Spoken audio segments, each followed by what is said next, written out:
Muy bien, pues vamos, les invito a que me acompañen abriendo sus Biblias, por favor. Mateo, capítulo 7.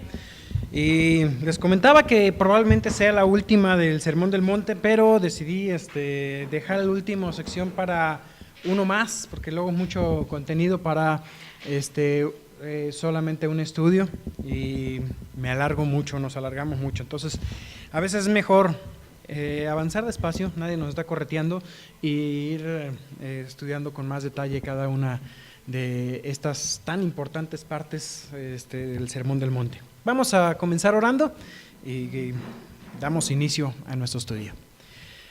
Agradecemos, Señor, por esta hermosa mañana que nos das, mi Dios. Gracias, Padre, porque también tenemos hoy, mi Dios, la palabra, Señor, nuestras Biblias hoy que podemos estudiar, podemos abrir, mi Dios, y pedimos, Señor, que tú también abras nuestra vida, nuestro corazón, para poder, Señor, comprender y aplicar, Señor, tu palabra en nuestra vida. Mi Dios, doy gracias, Padre, por este tiempo, doy gracias por tu palabra, en el santo nombre de Cristo Jesús oramos, amén. Muy bien, recordando la situación del Sermón del Monte,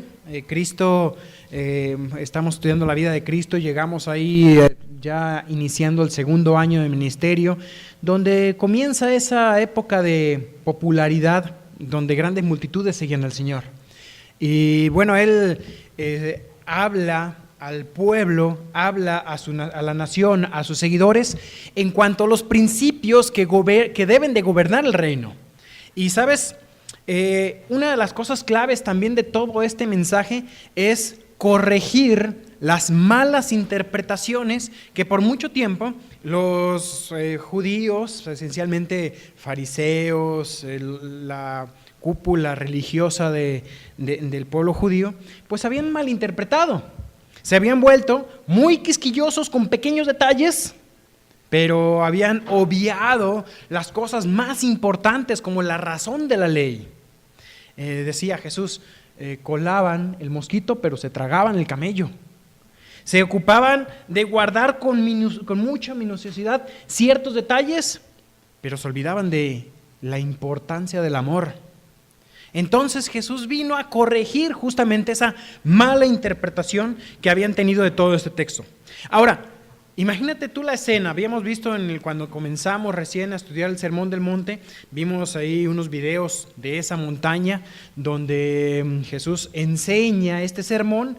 Y imagínate ahí la situación, Jesús en el monte, las multitudes escuchando, la montaña daba la oportunidad de poder alcanzar con la voz a mucha gente que podían escucharle, y dentro de toda esa multitud sabemos que había algunas personas que estaban escuchándolo. ¿Para qué?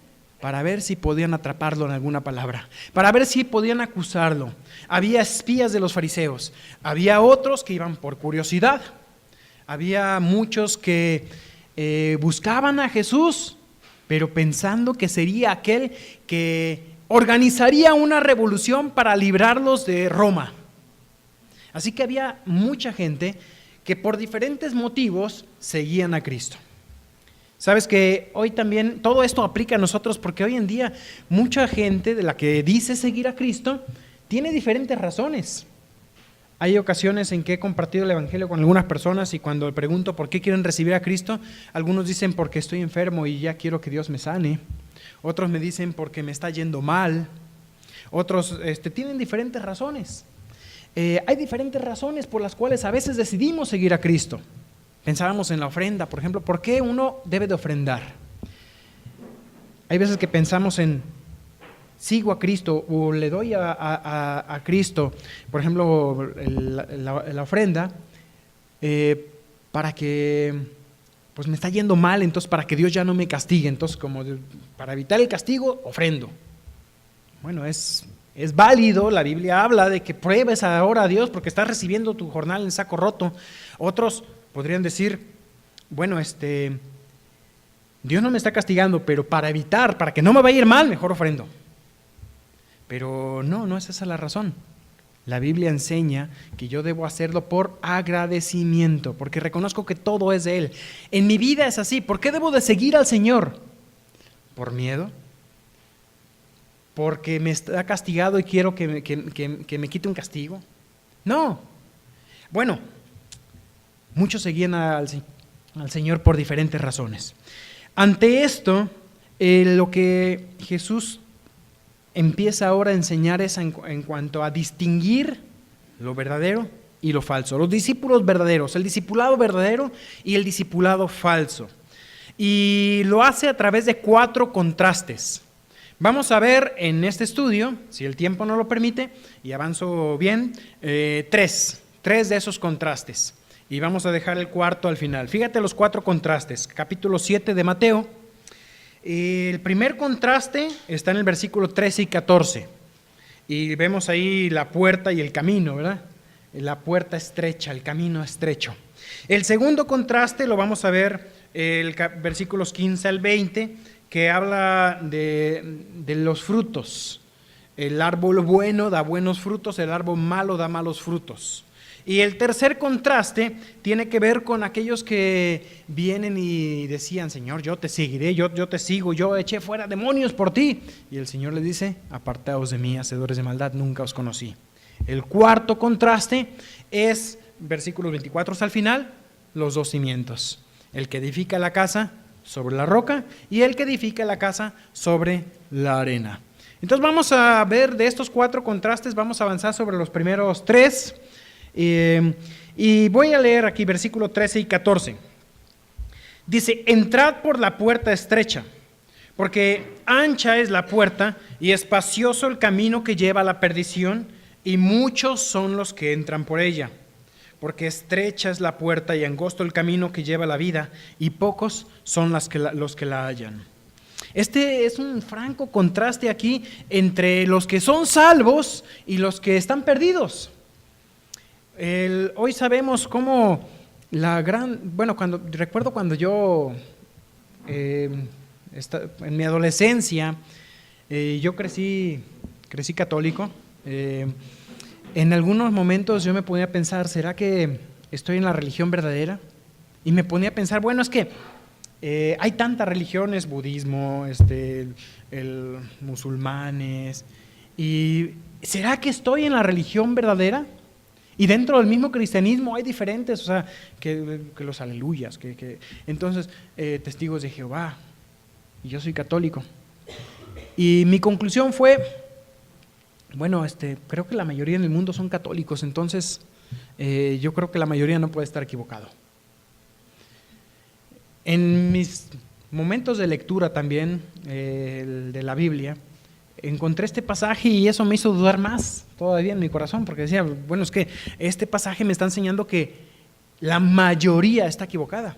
De hecho, si tú empiezas a hacer un estudio en la Biblia y ves las multitudes y las mayorías y las minorías, ¿quiénes suelen estar equivocados? Por lo regular, las mayorías. Eran las mayorías. Si tú estudias desde el Génesis, la mayoría dijeron, cuando salieron del arca: no nos dispersemos, edifiquemos una ciudad. Y fueron las mayorías las que edificaron la Torre de Babel. Y de ahí en adelante siempre han sido las mayorías. Cuando a Cristo lo arrestan, eran las mayorías las que gritaban: crucifíquenlo. Así que las mayorías han estado equivocadas a lo largo de la historia bíblica. Y pues no hay muchos ejemplos. Por ejemplo, los 2 espías, ¿te acuerdas? ¿Cuántos espías trajeron buenas noticias diciendo: vamos, nosotros podemos conquistar esa tierra? 2, eran 12. 2 dijeron: nosotros podemos, pero en cambio 10 dijeron: no podemos. Y así, a lo largo de toda la Biblia, lo vemos constantemente. 2 puertas aquí, 2 caminos que conducen respectivamente a la vida y a la perdición. El verdadero discípulo, o el verdadero discipulado, es un asunto que se debe de tomar en serio. No es un asunto de opción. No se trata sencillamente de no andar o de andar en contra de la corriente. Si nosotros nos imaginamos la escena, ¿no?, de estos 2 caminos, imagínate tú el camino y las multitudes avanzando. No es solamente la cuestión de andar en contra de la corriente o no caminar con el resto, sino que es un asunto de vida o muerte. El destino es la muerte. Así que es importante. Y ¿sabes? No hay tercera posibilidad. Hay dos caminos. No, yo estoy así como que entre en medio. Hoy nos han enseñado mucho tradicionalmente que existe un lugar intermedio, ¿no?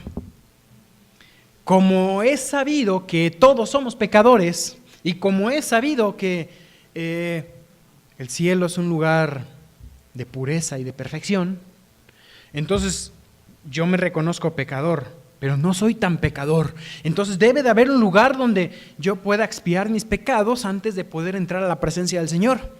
Y entonces surge la doctrina del purgatorio. Doctrina que en ningún lugar de la Biblia vas a encontrar. De pronto hay ciertos versículos que tratan de usarlos como excusa para decir, mira, aquí parece ser que no lo hay, no existe. De hecho, si tú puedes expiar tus pecados en el purgatorio, entonces ¿para qué murió Jesús? Finalmente el purgatorio expiará tus pecados. Entonces Cristo no es la expiación de tus pecados. Solo hay dos puertas, solo hay dos caminos, solo hay dos destinos. No hay tercera opción. Y por más terrible que sea esta proporción numérica, muchos van por esta puerta ancha. Muchos van por el camino ancho. Y son pocos los que encuentran la puerta y el camino estrechos. En el texto paralelo que encontramos en Lucas 13:23, solamente lo leo, Lucas 13, dice que alguien se acerca y le pregunta, Señor, ¿son pocos los que se salvan? Y entonces el Señor responde con esta parábola. Eso es probablemente en otra ocasión. Jesús en muchas ocasiones pudo haber repetido las enseñanzas. No significa que sea la misma ocasión. Hay muchas ocasiones en que Jesús usa la misma analogía en otro lugar, en otra circunstancia. Pero aquí la pregunta es, ¿son pocos los que se salvan? Y Jesús lo explica. Y clara la respuesta es, sí, son pocos.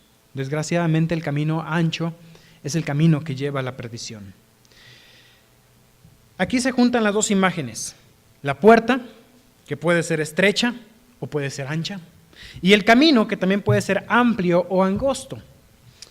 Y fíjate que todo comienza con una orden. ¿Qué es lo primero que vemos aquí? Primera palabra que dice, versículo 13, entrad. Es una orden.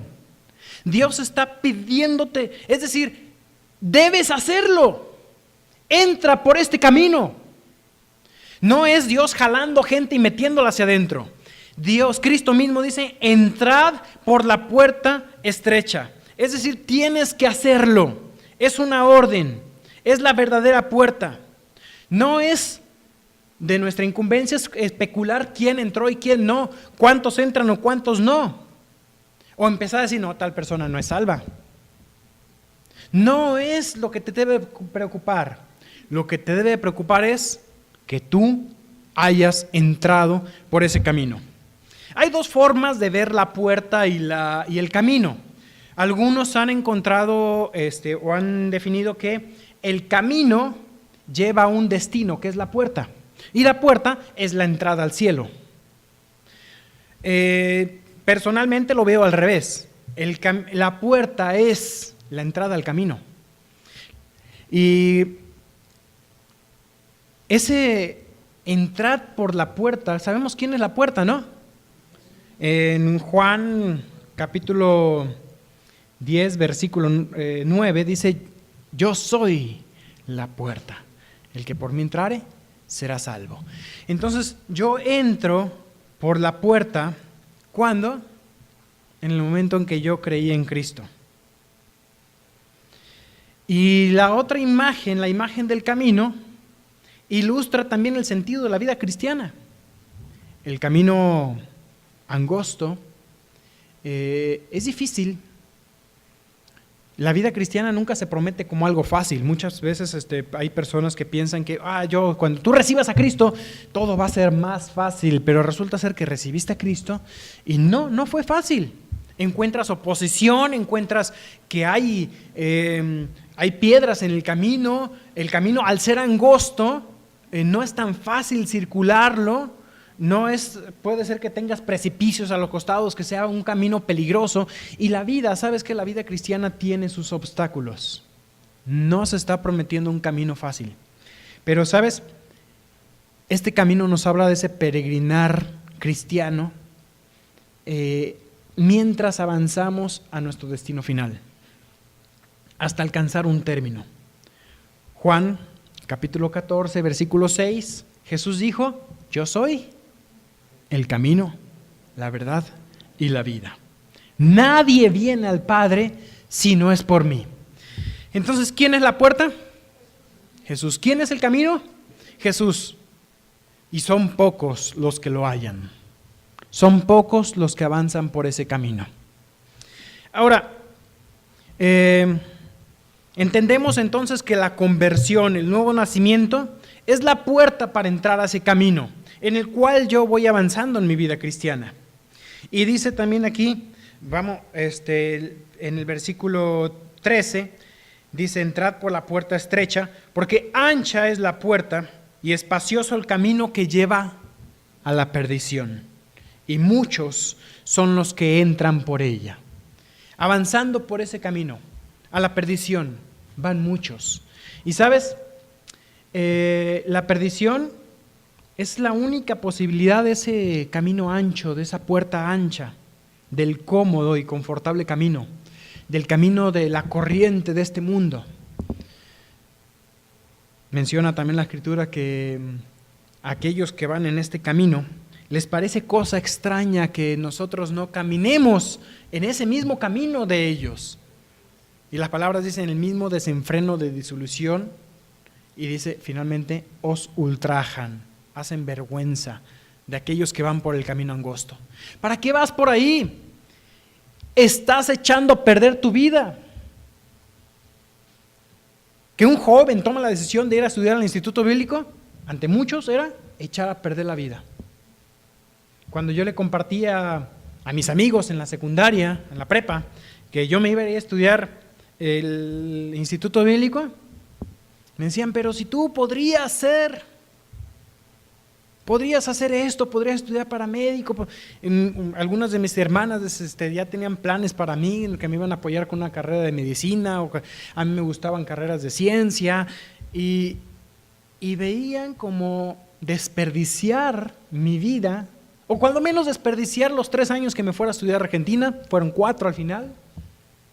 Parecía que era un desperdiciar de la vida. Y los que van por el camino ancho lo ven así, desperdiciar la vida. Pero ¿sabes? El que pierda su vida por mi causa, dijo Jesús, la hallará. Pero el que quiera guardar su vida, el que quiera usar su vida para sí mismo, la perderá. Así que tenemos el destino de la perdición y tenemos el destino de la vida. La vida hace alusión a algo perfecto. Está hablando, claro, de la vida eterna, pero está hablando también acerca de, Jesús lo mencionó en varias ocasiones, que Él ha venido para que tengamos vida, y vida en abundancia. Es decir, que a pesar de ir por ese camino angosto, con obstáculos, encuentras el propósito de la vida. No te encuentras solo. El vacío de tu corazón está lleno. Tiene razón, tiene propósito tu vida. Y sabes que no estás desperdiciándola. Y yo no digo que sea un desperdicio de vida estudiar una carrera secular. El desperdicio de vida será que ese sea el objetivo de tu vida. Si el objetivo de tu vida es lo que este mundo te da, cuando llegues al cielo no tendrás nada. Y puedes usar tu carrera secular, puedes usar tu trabajo secular, puedes usar lo que haces aquí en el mundo para la gloria de Dios. Porque allá en el cielo finalmente no va a haber arquitectos, ingenieros, porque el arquitecto ingeniero es Dios, Él diseñará todo. No va a haber doctores, no va a haber enfermedad, no va a haber nada. No va a haber abogados, porque nadie va a andar pecando. Así que, ¿qué vamos a hacer allá? Hijos de Dios. Pero si tú usas tu carrera como arquitecto, ingeniero, médico, abogado, lo que sea, para anunciar a Cristo, ¿Sabes que Dios se glorifica en la ciencia y en las artes? Y cada área de la ciencia, si tú estudias lo que hayas estudiado, porque pienso que prácticamente que todas las carreras que tienen que ver con arte y ciencia glorifican a Dios. Vamos a pensar, Leo como abogado, él puede ver en las leyes cómo Dios es un Dios justo. El hombre es injusto, pero finalmente, ¿qué es lo que buscan las leyes? Que se haga justicia. Y ese es el corazón de Dios. Y vamos a buscar, cuando nosotros tratamos de obedecer la ley, estamos siendo similares a Dios. En las ciencias, dice la Escritura que los cielos cuentan la gloria de Dios, el firmamento anuncia la obra de tus manos. Cada una de las ciencias también vas a ver tú a Dios ahí. Toma un telescopio y puedes tomar los telescopios más potentes que existen. ¿Y qué encuentras en el espacio? Infinito. Encuentras una galaxia con miles de millones de estrellas y ves más allá y te das cuenta que hay miles de millones de galaxias. Y por más potentes que hagan telescopios, ya encontraron galaxias tan viejas como el mismo universo, según la cosmovisión evolucionista. Parece ser que el universo, visto con los más potentes telescopios, ese universo es infinito. Toma un microscopio y ¿sabes qué te encuentras? Infinito. Empiezas a escarbar y llegas y te das cuenta que tenemos tejidos y esos tejidos están hechos de moléculas y esas moléculas están hechos de átomos y esos átomos, ¿cómo se llaman ya? Los protones, electrones, o sea, son las partículas y esas partículas tienen partículas subatómicas. Y te das cuenta que todo eso está hecho de nada. Finalmente todo es energía, cargas eléctricas. Y siguen escarbando y te encuentras con infinito. Miras a través de un telescopio, un microscopio, todo eso glorifica a Dios, las ciencias glorifican a Dios. Así entendemos nosotros que lo que hagamos en este mundo, todo apunta a Dios. Él todo lo ha creado. Y dice el sabio Salomón en su libro de Eclesiastés que Dios puso eternidad en nuestros corazones a fin de que el hombre nada encuentre fuera de él. Nada llenará tu corazón. Entonces vemos la razón de los dos caminos. El camino de la vida, un camino con dificultades, pero con un corazón lleno. Cuando tú caminas ese camino, buscando la gloria de Dios. ¿Sabes? Puede ser que tú digas yo tengo la salvación, pero hay momentos en que los cristianos, vemos cristianos que gustan de caminar por el camino ancho, aún cuando ya tienen la salvación. Y finalmente el destino es lo que el mundo ofrece, nada. Manos vacías en el cielo, vergüenza y lágrimas. Ahora, quiero mencionar también algo. Este pasaje ha sido usado por muchas personas diciendo, bueno, el camino es angosto, la puerta es angosta. Y sabes, aunque el camino sea estrecho y cuesta arriba y lleno de obstáculos, toda dificultad e inconveniencia en el viaje va a ser recompensada. Dos pasajes quisiera yo mencionar aquí. Romanos 8:18 dice Pablo, aquí tengo por cierto que las aflicciones del tiempo presente no son comparables con la gloria venidera que en nosotros ha de manifestarse. Así que aunque sea el camino difícil, vale la pena. Segunda de Corintios 4:17 dice así, porque esta leve tribulación momentánea, los estaban persiguiendo para matarlos a los cristianos, echarlos al foso de los leones y todas esas pequeñas tribulaciones que hoy no tenemos. Hoy vivimos en un país donde no estamos con miedo de que tengamos que cerrar las puertas, no vaya a ser que alguien entre con una metralleta a amenazar para que neguemos a Cristo o alguien vaya a tirar una bomba acá adentro. Es poco probable que ocurra eso. Vivimos en un país en paz. Pero, ¿sabes? Estas tribulaciones que vivían en ese tiempo, dice, son leves, son momentáneas, pero producen en nosotros un cada vez más excelente y eterno peso de gloria. El camino cómodo de la mediocridad, incluso del pecado, es muy transitado hoy en día. En contraste, pocos son los que encuentran esa senda angosta que señala directamente hacia Dios. En pocas palabras, el camino del sermón de la montaña. Pocos lo transitan. En cuanto a este pasaje, mencionaba yo que la teología reformada ha enseñado, bueno, si Cristo es el camino y el camino es estrecho, es porque Cristo alcanza para pocos. Pero ¿sabes? Si el camino es estrecho, no es porque haya poco espacio para pocos en ese camino. En Juan 14:2, lo podemos ver, dice: en la casa de mi Padre muchas moradas hay. Si así no fuera, yo os hubiera dicho: voy pues a preparar lugar para vosotros. Hay mucho espacio en el cielo. Y si tienes dudas, saca las dimensiones de la Nueva Jerusalén. Una vez en mis ratos de ocio saqué la cuenta, y si fuésemos 7,000 millones de cristianos, o sea, la población total del mundo, nos tocaría casi de una mansión como de 1,000 metros cúbicos a cada quien. Ese es más o menos el tamaño que yo saqué, pero bueno, a lo mejor me equivoqué.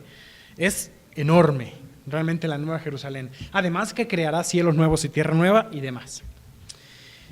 Si la puerta es estrecha y si el camino es estrecho, no es porque la sangre de Cristo no sea suficiente. Porque, ¿por quién murió Cristo?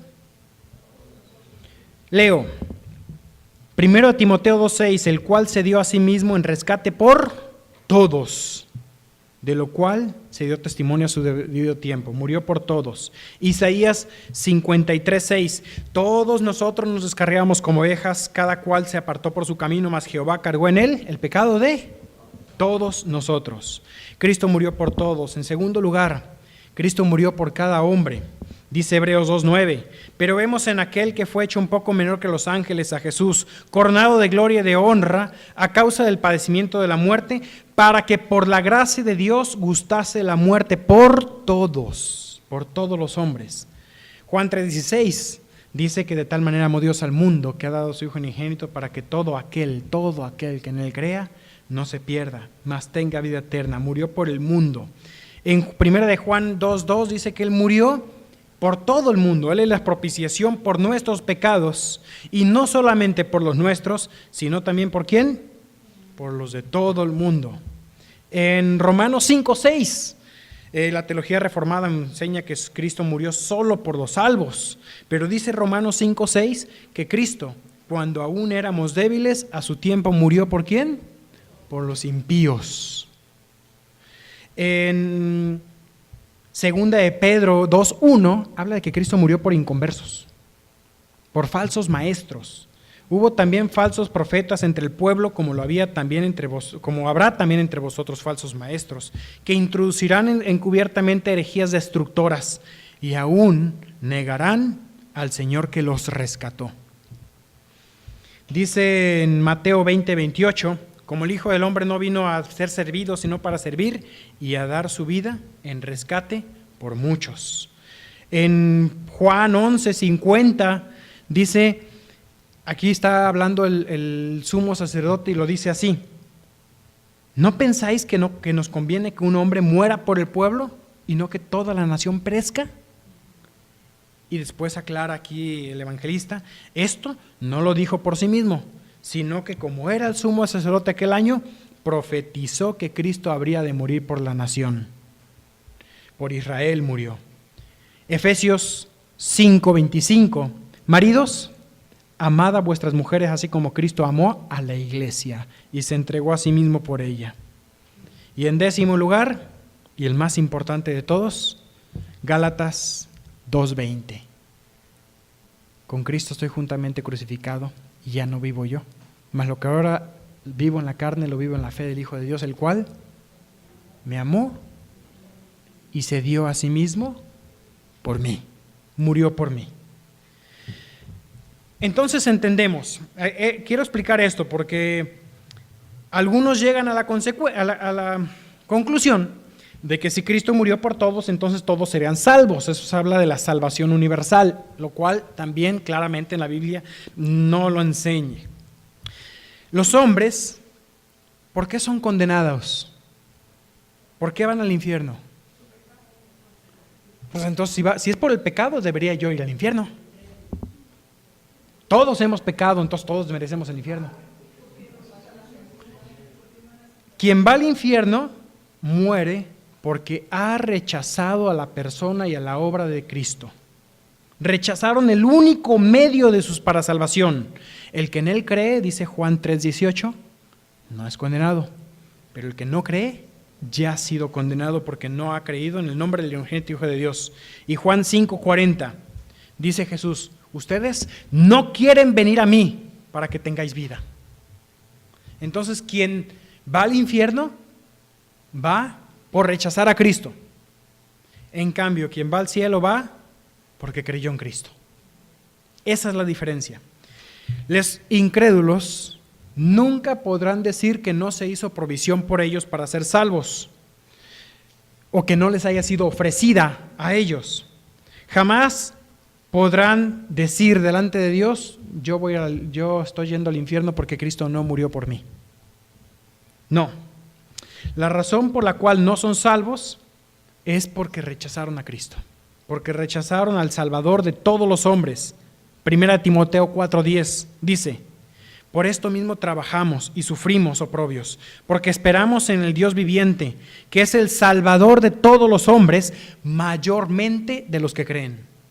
Cristo murió por todos. ¿Cómo que mayormente de los que creen? Es decir, que están sin excusa. De modo que lo que entendemos aquí es que lo que Cristo hizo, voy a leer un pasaje aquí. Dice, la doctrina de la expiación puede explicarse como sigue. Las Escrituras enseñan que el sacrificio del Cordero de Dios involucró el pecado del mundo, Juan 1:29, y que la obra de redención del Salvador, de reconciliación y de propiciación fue por todos los hombres. Pero la obra de Cristo es eficaz y válida y aplicable solamente a los que creen, como lo menciona 1 Timoteo 4:10 y Juan 3:16. Podríamos decirlo en una manera aún más sencilla. La muerte de Cristo fue suficiente para todos, pero eficiente para los que creen. La obra de Cristo en la cruz no está limitada, pero la aplicación de esa obra por la operación del Espíritu Santo está limitada solamente a los creyentes. Entonces, podemos anunciar cuando anunciamos el Evangelio, Cristo murió por ti. De otra forma, tendría que decir, quizás Cristo murió por ti. Cuando anuncio el Evangelio puedo decir, Dios te amó tanto. Pero si yo diría que Cristo murió solamente por los salvos, tendría que decir, quizás Dios te amó tanto. O podría decir, a lo mejor Cristo derramó su sangre por ti. No, Cristo murió por todos, nos amó a todos. Y tenemos esa opción. Ahora, este camino entonces es ancho porque muchos transitan por ella a la condenación. Y la puerta angosta es angosta y el camino es angosto porque son pocos los que han creído en Cristo, los que deciden creer. El tema da para mucho, eso solamente explico un poco en cuanto a un punto que tiene que ver con este camino angosto que se ha definido como expiación limitada. Creemos nosotros que la expiación de Cristo alcanza, es suficiente para todo aquel que en él cree. Ahora, avanzamos al versículo 15. Les decía yo que vamos a avanzar. Esto ya es un poco más sencillo, pero también es bastante importante. Ahí estoy.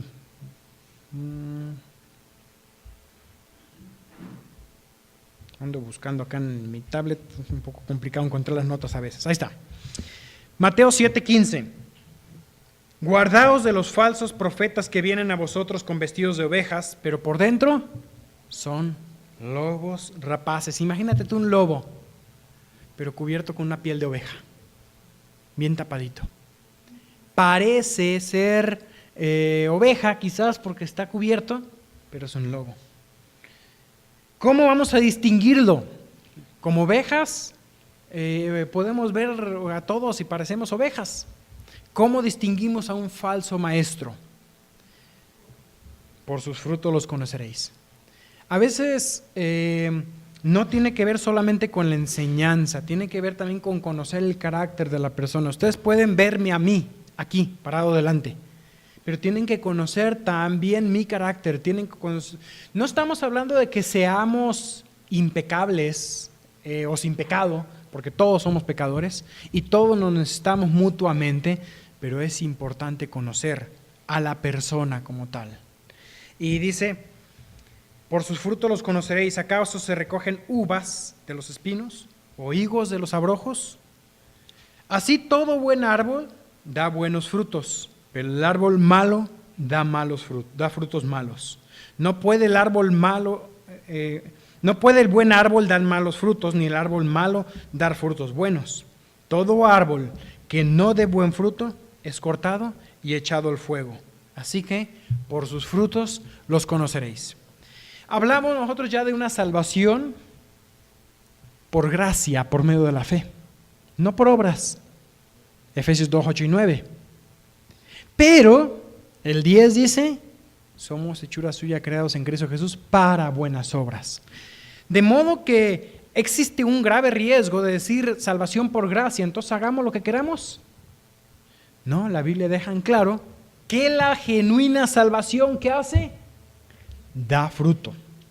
Entonces, ya estamos hablando aquí de aquellos que han tomado la puerta estrecha, el camino estrecho. Estamos hablando de aquellos que compartimos un mismo caminar y nos paramos y decimos, soy cristiano. Pero dentro de los cristianos puede haber personas ocultas, lobos en medio del rebaño. Y es una advertencia aquí, dice, guardaos de los falsos profetas. Eso es una división más sutil que la del camino ancho y angosto. Los falsos profetas se presentan como personas que pertenecen, que están metidas ahí con una intención, destruir. Y a lo mejor pues, es muy fácil decir, no, yo no creo que haya lobos entre nosotros. No lo creo, pero sí los hay entre el cristianismo. Y tenemos que estar siempre alertas nosotros mismos de quién me enseña. Estamos hablando aquí de a quién escucho, quién me está enseñando. Es un grave riesgo, mi hermano, que tú seas de esos cristianos que solamente vienen, se sientan y escuchan. Es importante que tú vayas y compruebes lo que estás escuchando y pongas a prueba lo que el pastor dijo con la palabra. Que te alimentes por ti mismo. Hoy mucha gente son amantes de telepredicadores y creo que hay muy buenos telepredicadores y no puedo yo venir y poner en duda su carácter y su vida porque no la conozco, pero al mismo tiempo el hecho de que no conozco su carácter y su vida, también tengo que entender que lo que el telepredicador dice o lo que el predicador o yo mismo, el pastor que está aquí enfrente, no soy Dios hablando. Yo me puedo equivocar. Recuerdo un día que me corrigieron ahí, que hablando, yo cometo muchos errores de nombres y personas. Un día decía que Judas murió por los pecados. Entonces, en transgiversar las palabras cometemos errores. Pero aquí este lobo está intencionalmente buscando engañar. Y ahí tenemos a un lobo que agarraron allá en Estados Unidos ahorita. ¿Conocen las noticias? ¿Qué enseñan? Salvación por obras. Tan apegados a la palabra de Dios. Hay muchos que conocen la Biblia y a veces más que nosotros. Y sabes, su vida los delata. No es fácil conocerlos porque se echaron sobre sus hombros esa piel de la verdadera doctrina, de la apariencia de fe, que hasta premios por ayuda a la comunidad pues, han tenido, ¿no? Pero la apariencia externa contradice enteramente la manera interna de ser, lo privado. Y dice que los pecados de algunos hombres se hacen evidentes aquí. Ahí sucedió. Quizás no aquí en México, ¿verdad? Pero sucedió. Aquí en el mundo. Pero los pecados de algunos hombres se harán evidentes en el cielo. ¿Cómo identificarlos? Entonces, ante todo, las palabras y discursos no es lo principal, no es lo que cuenta. También tenemos que buscar los frutos de su vida y que se traduce en obras. Dice, por sus frutos los conoceréis. Si conocemos nosotros la especie del árbol, sabemos qué fruto esperar. A mí me gusta mucho guardar semillas. Recuerdo que agarraba semillas, las ponía a secar y las plantaba y las tiraba ahí en las macetas.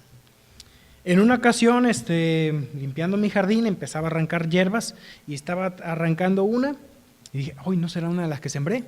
Yo no tenía ni idea qué era, pero ahí estaba una plantita. Fue creciendo de poco en poco y dije, a ver, ¿qué semillas guardé? Y empecé a pensar, pues de estas, y empecé a buscar hojas de cada una de estas plantas. Y para mi sorpresa, la hoja se parece a la del manzano. Así que yo tengo ahí atrás lo que yo creo que es un manzano. Ya creció alto, está en la esquina, y estaré seguro que es un manzano cuando.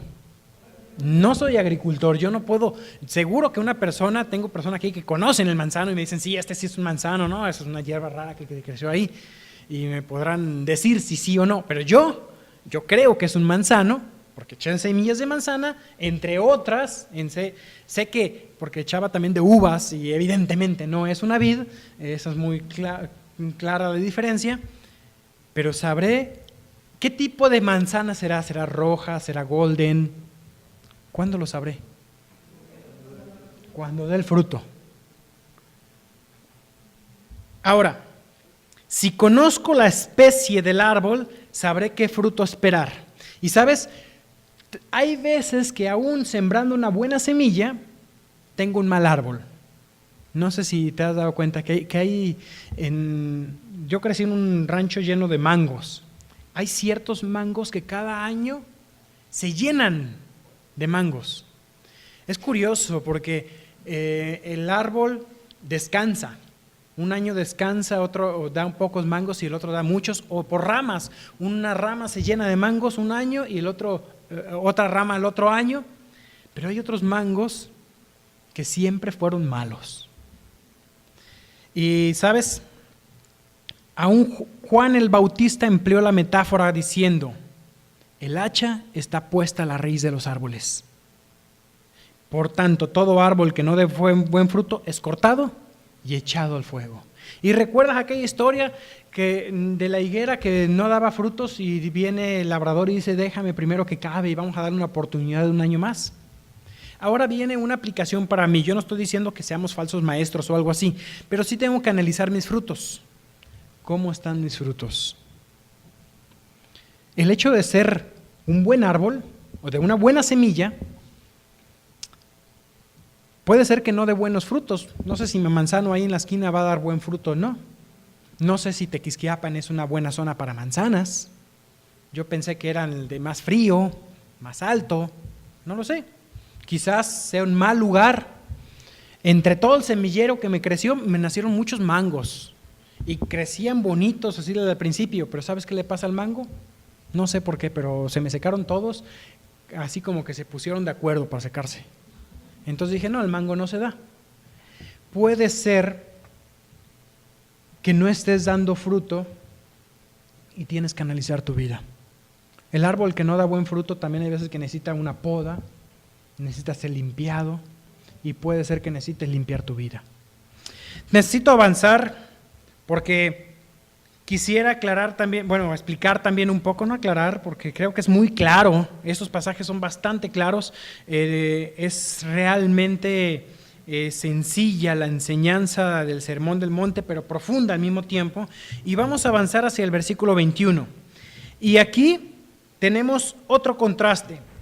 No todo el que me dice Señor, Señor, entrará en el reino de los cielos, sino aquel que hace la voluntad de mi Padre que está en los cielos. No está hablando aquí de salvación por obras. En el contexto que venimos viendo, el contexto anterior me aclaró algo. La salvación, ¿qué produce? Frutos. Primero empezamos con la salvación con los dos caminos, las dos puertas. Luego hablamos acerca de aquellos engañadores. Pero ahora llegamos a un punto donde tenemos personas que están engañadas. Este no es engañador, este está engañado. Él cree ser salvo. Al punto de que dice, versículo 22, muchos me dirán en aquel día, Señor, Señor, ¿no profetizamos en tu nombre y en tu nombre echamos fuera demonios y en tu nombre hicimos muchos milagros? Aparentemente dimos fruto de salvación. Pero el Señor les dirá, nunca os conocí, apartaos de mí, hacedores de maldad. Es decir que no se trata aquí de milagros, no se trata de señales, se trata de conocer a Cristo. ¿Te das cuenta cómo todo guarda un equilibrio? Si bien la salvación es por fe, la fe produce obras de amor. Y aun cuando hay ciertas obras espectaculares, esas obras espectaculares no garantizan que yo haya conocido a Cristo como mi Salvador. Clave es algo. Yo debo de juzgar mi propia vida. Pero también cuando hablábamos de no juzgar a otros, la Biblia me pide que yo sí sea sagaz para identificar a un falso maestro, para que no sea yo engañado por enseñanzas equivocadas. Fíjate, tengo una nota aquí, dice, una profesión de fe exterior, por muy notable que sea, no lleva al cielo. Una genuina profesión de fe es acompañada consecuentemente de su conducta. Dice Santiago 2, 14 al 18, hablando aquí de una fe que alguien dice tener. Hermanos míos, ¿de qué aprovechará si alguno dice que tiene fe, pero no tiene obras? ¿Podrá esa fe que dice tener salvarle? ¿Podrá esa fe salvarle? Si una hermana o un hermano están desnudos, tienen necesidad de mantenimiento de cada día, ese es el ejemplo. Y alguno les dice, id en paz, calentados, asociados, y no les dais las cosas que son necesarias del cuerpo, ¿de qué aprovecha?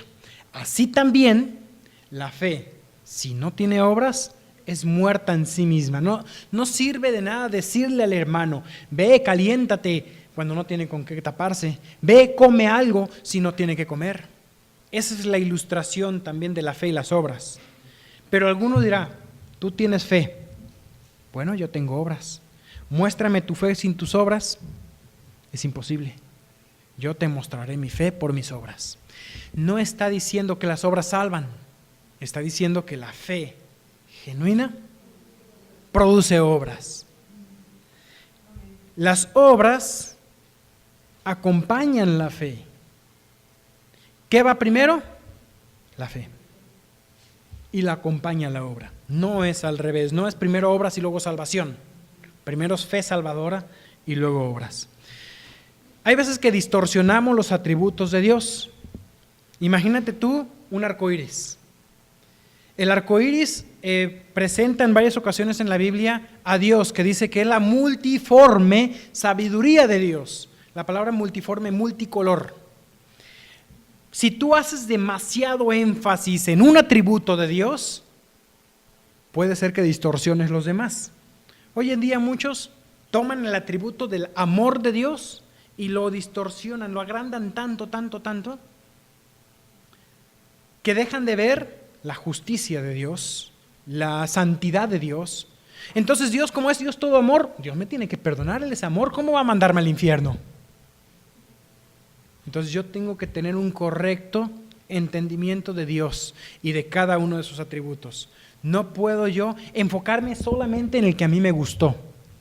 Hoy la gente se quiere fabricar un Dios a su forma. Dios es amor. Entonces todo lo que yo haga en nombre del amor, como Dios es amor, parece ser que el amor es Dios. No, no es así. No distorsionemos los atributos de Dios. Dios es santo, Dios es justo. Un día daremos cuentas ante Él. Y tenemos que darnos cuenta también de probar nuestras propias vidas, nuestro propio fruto, probar mi salvación. Estamos aquí, hermanos, todos, pero nadie puede garantizar la salvación de nadie más. Tú prueba tu salvación. ¿Estás caminando por el camino angosto? ¿Entraste por la puerta angosta? ¿Aceptaste a Cristo? ¿Lo creíste? ¿Es tu Salvador? ¿O estás siendo arrastrado por los demás? Realmente vienes aquí porque te trajeron, porque es tu tradición, porque, si no vengo a la iglesia, Dios se va a enojar conmigo y me va a ir mal. Vengo a la iglesia porque es mi obligación y porque si no, no soy un buen cristiano. O vienes aquí porque deseas estar con los hermanos. Mirad cuán hermoso y cuán delicioso es habitar los hermanos juntos en armonía. Amo a Dios, por lo tanto, amo a la iglesia. Yo no puedo amar a Dios y odiar a la esposa de Dios, a la novia. No puedo amar a Dios y aborrecer al hermano. ¿Vienes aquí porque disfrutas de cantarle, de alabarle? ¿O el tiempo de los cantos es un trámite que se interpone entre la entrada a la iglesia y la salida a comer? Tengo que poner a prueba mi propio corazón. No quiero yo juzgarles. Debo juzgar mi vida. No debemos juzgar el de al lado. ¿Cómo está tu vida? Aún siendo cristiano, puede ser que tengas que arrancar ciertas cosas de tu corazón que están invadiéndolo. Raíces del camino ancho, filosofías del camino ancho, para poder caminar por el camino correcto. El Señor le dijo a ellos: nunca os conocí. Cristo tiene que estar en la vida personal del mensajero. Pablo lo dijo, conociendo a Dios. Ustedes, conociendo a Dios, o más bien siendo conocidos por Dios, deberían de vivir de una manera correcta. En Gálatas 4, 8 y 9 lo menciona. Las señales, las obras, los milagros nunca podrán sustituir la cruz. Y el veredicto judicial que le dice Cristo a ellos es: apartaos de mí. La sentencia los separa del Señor y por tanto de la vida. Puedo yo aplicarlo a otras personas, pero debo aplicar este pasaje a mi vida. Yo personalmente lo digo, debo aplicar este pasaje a mi vida, porque finalmente es la conclusión del Sermón del Monte. Debo caminar el camino angosto. Es el Sermón del Monte. Repasa el Sermón del Monte, vívelo, hazlo real en tu vida. Vamos a orar. Agradezco, Dios, tu palabra, Señor, la cual produce en nosotros, mi Dios, la fe que necesitamos, mi Dios, para poder obedecerte. Agradezco tu Santo Espíritu, Señor, que produce en nosotros el querer como el hacer. Agradezco, Señor, que tú has provisto, mi Dios, la salvación para todo hombre. Has buscado, mi Dios, a todo hombre con tu evangelio. Y has tenido paciencia, mi Dios, como dice tu palabra, no queriendo que ninguno se pierda, sino que todos procedan al arrepentimiento para salvación. Y también para, como cristianos, mi Dios, el arrepentimiento que nos ayuda a apartarnos de sus pecados y mirarte a ti.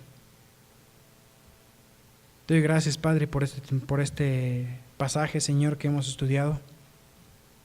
Y mi Dios, que las palabras tuyas que resonaron en ese monte, mi Dios, también hoy hagan eco y resuenen en nuestro corazón, Señor, transformando nuestra vida. Que siga resonando, Señor, tu palabra cuando pecamos,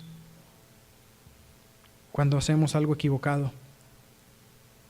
Que nuestra conciencia, mi Dios, nos alerte del pecado para poder ser más, Señor, como tú quieres que seamos más como tú eres. Damos gracias, Padre, en el nombre santo de Cristo Jesús. Amén.